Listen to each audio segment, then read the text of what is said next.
Good evening, I'm Dania and this is KiniNews. Muhyiddin will be facing a charge over his speech made at an event during the recently concluded by-election. The charge will be made under Section 4(1) of the Sedition Act. Perikatan Nasional chairperson Muhyiddin Yassin is set to be charged with sedition in Kelantan tomorrow. This is over his speech while on the Nenggiri by-election campaign trail. When contacted by Malaysia Kini, Bersatu information chief Razali Idris confirmed reports that Muhyiddin is expected to be charged at the Gua Musang court. Last week, Muhyiddin submitted to the police 115 statutory declarations, including his own, backing him to become prime minister in the aftermath of the 15th general election in November 2022, which resulted in a hung parliament. The SDs and letters were among the documents Muhyiddin furnished to the police as part of their probe into allegations that he had insulted the former king. He was alleged to have done so by bringing up how he had not been invited to form a government after the 15th general election, despite having the support of 115 MPs, including himself. It is worth noting that Sultan Abdullah Sultan Ahmad Shah had offered Muhyiddin an opportunity to form a coalition government with the Anwar Ibrahim-led Pakatan Harapan at the time. However, Muhyiddin had rejected the offer.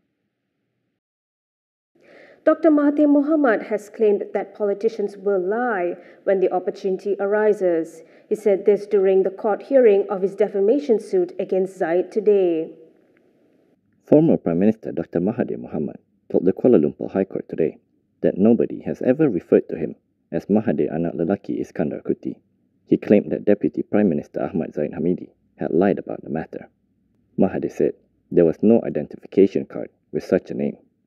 According to him, it was never written anywhere until Zahid made the statement that he had an IC showing it.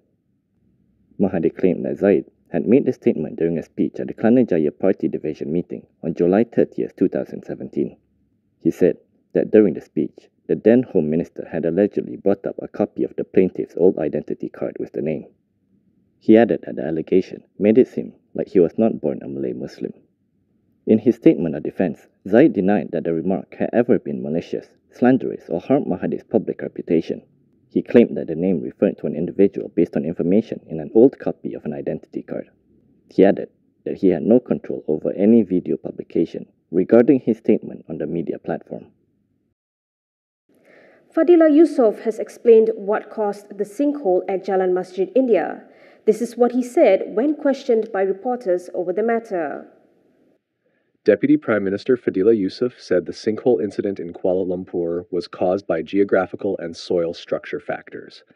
He explained that the limestone soil composition in the area disrupted underground water flow, leading to soil instability and ultimately resulting in the formation of the sinkhole. Speaking to reporters yesterday, he said sometimes it's impossible to predict when and where a sinkhole will occur.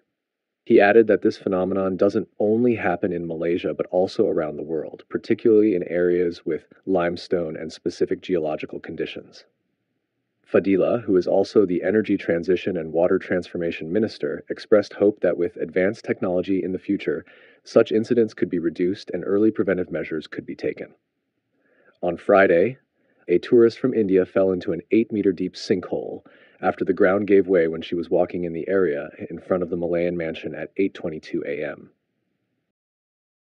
Before we move on, if you like access to news like this and more, consider supporting us and donate to Kinitv by scanning the QR code on the screen.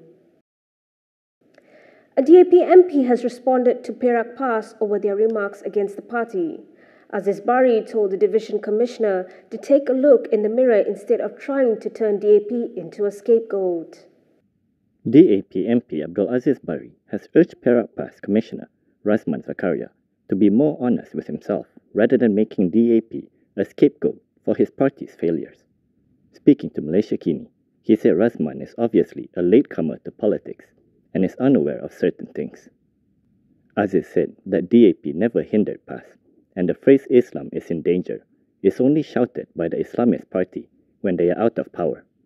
He claimed that PAS embraced Malay unity and dominance after the 2018 general election, and curiously abandoned the struggle for an Islamic state and hooded law when it became part of the Perikatan Nasional government. He added that even today, These issues are still missing from the party's manifesto. He said this in response to Razman's claim that while PAS had previously worked with DAP, it distanced itself from a DAP that was now a rotten fish. Razman went on to attack Amno for being willing to work with DAP, particularly in Perak after the 2022 state by-election, when no coalition held a convincing majority, with PN winning 26 seats, Harapan 24, and BN 9. Yesterday, Razman Zakaria had also urged Perak Amno to clarify its decision to ally with DAP and PKR President Anwar Ibrahim. He said this is despite them acknowledging that the collaboration was becoming a liability at their recent AGM. Perak PAS Commissioner Razman Zakaria has warned that Amno could risk losing its identity due to its alliance with DAP.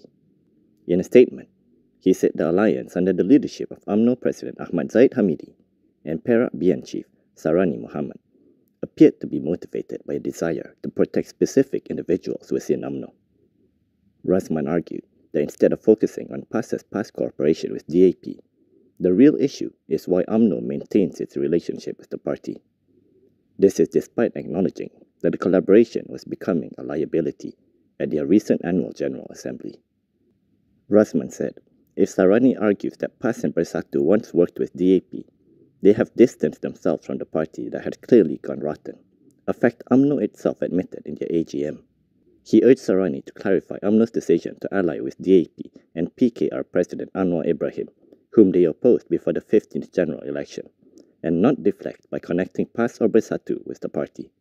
Yesterday, Free Malaysia Today reported Sarani's reminder to PAS and Bersatu about their past alliance with DAP. The government is still waiting on the opposition regarding the draft Memorandum of Understanding on allocation of funds. Fadila Yusof said there has been no response from them yet. The government has yet to receive any feedback from the opposition regarding the draft Memorandum of Understanding on the allocation of funds to opposition members of parliament. This is according to Deputy Prime Minister Fadila Yusof.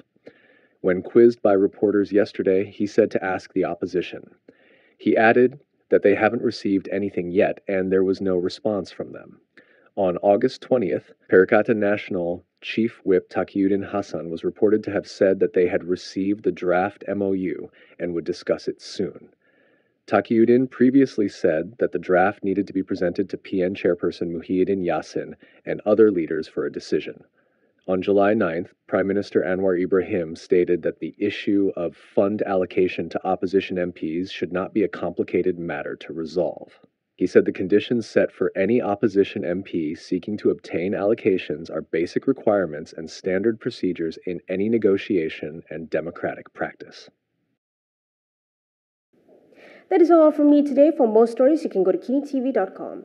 You can also follow us on Instagram, Twitter, YouTube, and Facebook for the latest news updates. I'm Danya. Thanks for watching.